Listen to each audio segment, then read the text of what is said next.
you're now a disciple of Jesus, if you have believed that Jesus has been resurrected from the dead, if you have placed your faith and your hope and your trust in him, then he has commissioned you. He has commissioned you to be one of his earth angels. You have a message, the good news, the gospel to share with the world. That's what we're supposed to do in this interim time until he comes again. Share the good news with the world. And so, just a few weeks ago, I had an encounter with an earth angel. And he showed up at church here and started coming in. I'd seen him before. I had actually seen him at Donnie D's bagel shop. And he was working there, and this guy just had such incredible joy that it was infectious. I mean, you could just see the joy in him and how it affected everybody else. And so I didn't know his story, so I sat down with him and I asked, and he told me. And I thought, everybody needs to hear this. And so I've asked Sheldon to come up here and talk with me for a moment and just share some of his story with you. So come on up, Sheldon. Have a seat. All right, Sheldon, how old are you? I'm 20 years old. Now tell everybody a little bit about some of the challenges, the struggles you faced when you were just an early teenager. Well, growing up, I didn't know my biological father, so I found out at a young age that I was mixed, but I didn't know where the chocolate bar was. I was like, where in the world is my dad? And so I struggled with that growing up, and I was angry about that. And my best friend growing up, he was like my brother to me. We played sports together, and I went to his house. I literally lived at his house. I'd ride the bus with him to school, and our families were very close. And then one day, his dad killed himself, like out of nowhere, and that killed me because he was like one of those father figures in my life that I had. And I was like, dang, and then there's another one gone. And so that beat me up a lot. And my freshman year of high school, I was a goofball. I was just trying to make people laugh, trying to get people's attention. And one day, somebody dared me to moon the class, and I was like, okay, I'm going to do that. That's funny. So I did it. Somebody took a picture of it, put it on Twitter, and people found out, and I got expelled from school. And that really killed me because I felt like my reputation was blown. I felt like I was just trying to be funny, and then the school system like did me dirty. So then I was just angry. Everything just spiraled down out of control. I started doing drugs. I started getting in fights with my mom, which led to me getting arrested one time for fights with my mom. It was just super out of control. So then, I mean, what were the repercussions of that? Because you told me about late one night, something happened to you. Well, one night it was like a Friday, like 4 a.m. I got snatched up by some cops, and they were in the car ride with the cops. They were like, "Do you know where you're going?" And I was like, "I don't know, jail." And they were like, "No, you're going to a place called Seuss of the Carolinas, and it's a rehab program for like troubled teens with addiction, anger issues, other problems." And I was like, "All right." So I did that. I got sent there. I stayed there for about 50 days. And this wasn't like a normal rehab program. This was something that, like, you had to camp out in the woods and ration your food and set up traps. But you were with a group of guys that were dealing with the same problems as you.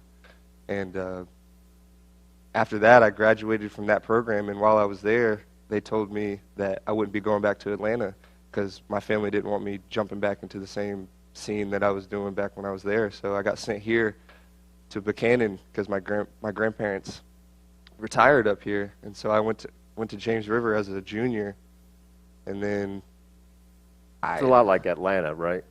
Similar. Yeah, I didn't realize how popular Chippewas and Wranglers were. I was like, I hear you. I was wearing, like, my teachers and the kids around me, they called me ATL or Fresh Prince because I kind of had the same story as the Fresh Prince of Bel-Air. Can you sing?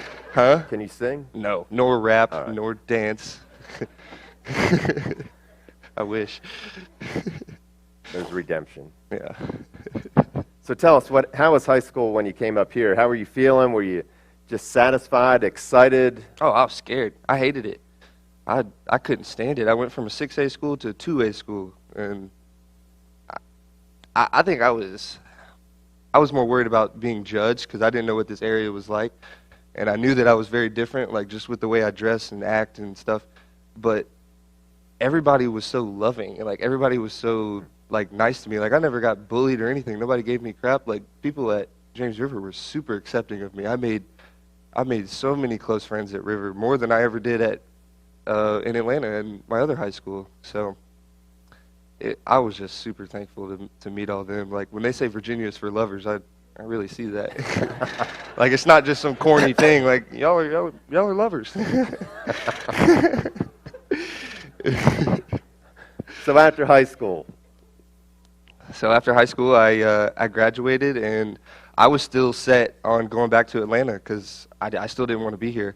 So I went back to Atlanta. I did construction for like 3 months, and then one day I was still partying. I wanted to relive those junior and senior years with my friends in Atlanta. So I was still going out to bars and doing things I shouldn't have been doing. And then one day I was like, it was the Holy Spirit. I didn't realize it at the time. Inside of me was telling me, it's like, you need to go back to Virginia. And I was like, no, I don't want to go back to Virginia. There's nothing there. And so I just did it. I didn't know what I was doing. I just did it. I just went with it. And I told my mom I was bawling my eyes out. And so I came back up here, and I started going to school. And I started a clothing brand called OV because I felt the Holy Spirit moving me so much. I knew that it was God, and I made the brand of clothes to like push God through clothes because I didn't know how to explain the fact that God or the Holy Spirit was moving in me. I just didn't know how else. I didn't want to like talk about it because I didn't want to be that weird guy. It's like, yeah, I got the Holy Spirit in me right now. I wanted to do it through something else, through something different, and. So I made the brand, and I was pushing clothes all the time, pushing this brand to just tell people about God, and I was just doing so much, and but I was still messing up, and then one day I hit rock bottom, in like May of 2017, and I was like, all right, I need to get saved. I just need to get saved. So I went and just jumped in. I was like, I need to get baptized. So I got baptized, and then I kept doing the clothes and. Now we're here. So what's changed in your life? Like, were you always so joyful? What's changed? My mindset, my whole mindset with like, and my attitude. I thought life had no purpose. Like when I realized that after getting sent to rehab and getting sent to Virginia that I got a second chance at life, and not very many people get that. And that's the biggest reason why I got baptized is because I could have easily been left in Atlanta and been killed or dead in jail because that was the route I was headed down. And so just realizing that I got a second chance and that I have a purpose, like I have a purpose. I have to say something. I didn't know what it was at the time, I could just feel it. And yeah, that's the biggest thing that changed. Well, how about that thing you got drilled in your cheek right there? The dermal? Yeah, whatever that is. Well, at first, to be honest with you, there's this rapper called Young Thug. He had a dermal piercing, and I saw it, and he was like one of my favorite rappers at the time. So I got the dermal just to be cool like him. And then one day I was just scrolling through like Etsy or something, and I saw a dangly piece for dermals that was I'm on Etsy a lot. You're on Etsy? I'm with you. And so I saw it on Etsy, and I was like, that is awesome. Nobody has that. And then when I put it in, like I looked at it, I was like, whoa, this is cool. Like every time I look in the mirror, I see that cross, and it may seem kind of corny, but like every time I look at it, it's like, man, I remember like, Jesus died on that cross for me, and like now I gotta tell everybody, not just tell everybody, but look at me, look at me, look what he did to me, look what he did for me. But yeah, but it didn't tickle, man. It doesn't. The first couple weeks, and then sleeping, like I had to sleep like this or like just on this side. It was rough. Nothing you can't handle, though. It's good to know. So what do people say when they see it? Most of the time, it's just like, how did they get that in your face? I'm like, well, they had to take a chunk out of my skin, and then they put like the base of it in, and the base has like a hook underneath my skin, and it just sits there, and then the diamond screws on, and then the cross is just like an anchor that clips onto the diamond. So, yeah. So beyond that, what do you say about the message? Like, why the cross? Because that's the most important piece. Like, that's what I carry with me, you know. I don't remember the verse, but it's like, you know, we're supposed to carry the cross. I guess that's my way of carrying the cross. And, you know, I hope that it inspires people to do, not, I don't want everybody to get their face drilled in, but like, you know, find your own, it's just to inspire people to like find your own way to carry the cross, you know. But, so, yeah. Yeah, I love that. So if you had one word of encouragement to share with everybody here, what would it be? Just one word. Or a phrase? Be yourself throughout all this. Don't change who you are. Because when I first got baptized, what I tried to do, I tried to change myself and become some perfect person.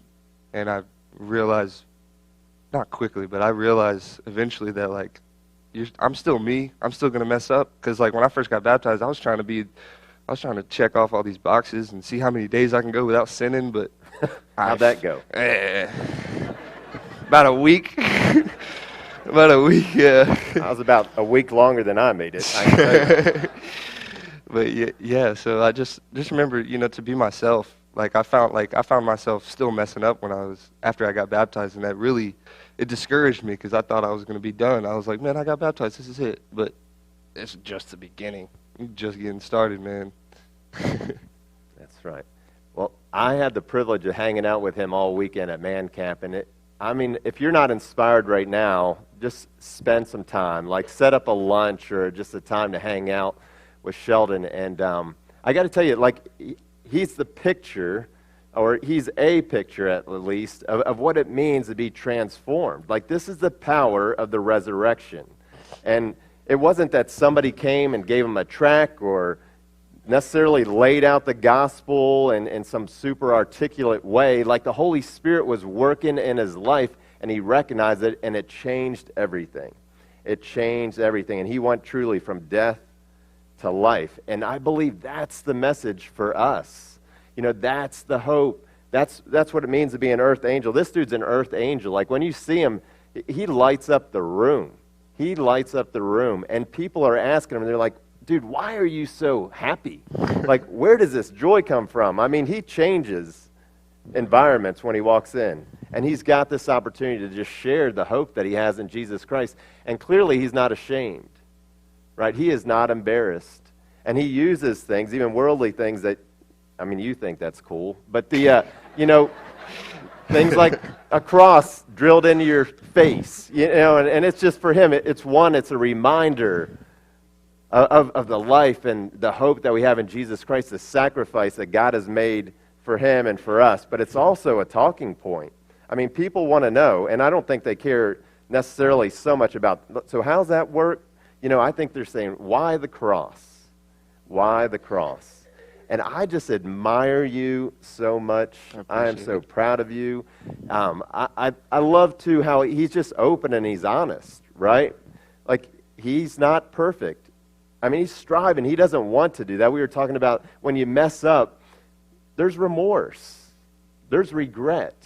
But it doesn't have to hold you back. That doesn't define you, because that's not the man he is any longer. That's why there's remorse and there's regret. Because when he falls back like that, he's just doing things like the old Sheldon used to do. That's not who he is. He's a new man. He's a new creation. The old is gone and the new has come. And so, celebrate with me, Sheldon. Thanks, man. No, give me a hug. I appreciate it, man. Look into the cross. You capture life for us, keeping me in mind. On that tree you died.